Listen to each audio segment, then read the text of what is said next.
ইজতেমা মাঠে প্রবেশে নিষেধাজ্ঞা জারি করা হয়েছে। সেখানে আছেন সহকর্মী আবুল কালাম আজাদ। বিস্তারিত জানতে সরাসরি যুক্ত হচ্ছে তার সঙ্গে। দর্শক, আমাদের সাথে যুক্ত হচ্ছেন আমাদের সহকর্মী আবুল কালাম আজাদ। আমরা তার সঙ্গে সরাসরি কথা বলবো। তিনি আছেন ইজতেমা মাঠে।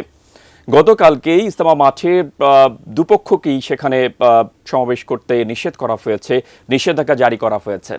আমরা বর্তমান পরিস্থিতিতে তার সেখানে কি খবর আছে আমরা সেগুলো জানানোর চেষ্টা করছি দর্শককে।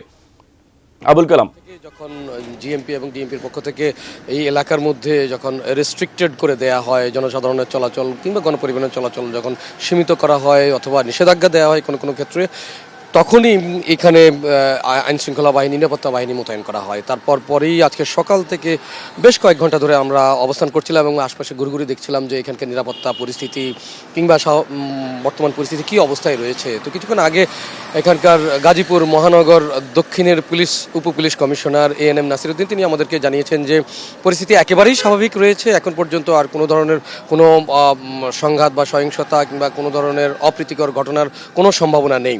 অপরদিকে সেনাবাহিনীর সদস্যরা যারা এখানে মোতায়েন রয়েছিলেন, তারা এখানে জনসাধারণের চলাচলের ক্ষেত্রে তাদেরকে চেক করেই প্রবেশ করতে দিচ্ছিলেন। যে কামারপাড়া যে সড়কটি রয়েছে বিশ্ব ইজতেমার মাঠ ঘিরে দীর্ঘ একটি এলাকা, এই এলাকায় অনেক শিল্প কারখানা রয়েছে, অফিস রয়েছে কিংবা অনেকের বাড়িঘর রয়েছে। তাই তাদের আসা যাওয়ার ক্ষেত্রে যাতে কোনো ভোগান্তি না হয় সেজন্য সেনাবাহিনী এই কাজটি করছিলেন। অপরদিকে বিজিবির এক প্লাটুন সদস্য তারা মোতায়েন ছিলেন। APBN এর সদস্যরা এখনও মোতায়েন রয়েছে। গাজীপুর মহানগর পুলিশের যারা সদস্য রয়েছেন, এছাড়া 500 জনকে অনুমতি দেওয়া হয়েছে বিশ্ব ইজতেমার ময়দানে অবস্থান করবার জন্য, যারা বেশ কিছুদিন ধরে এর তদারক করে আসছিলেন এবং বিশ্ব ইজতেমাকে ঘিরে এখানে বিভিন্ন ধরনের কর্মকাণ্ডের সঙ্গে জড়িত রয়েছে। তাদের মধ্যে 350 সদস্য এখন পর্যন্ত অবস্থান করছেন এবং এর রক্ষণাবেক্ষণের জন্য তারা চেষ্টা করে যাচ্ছেন।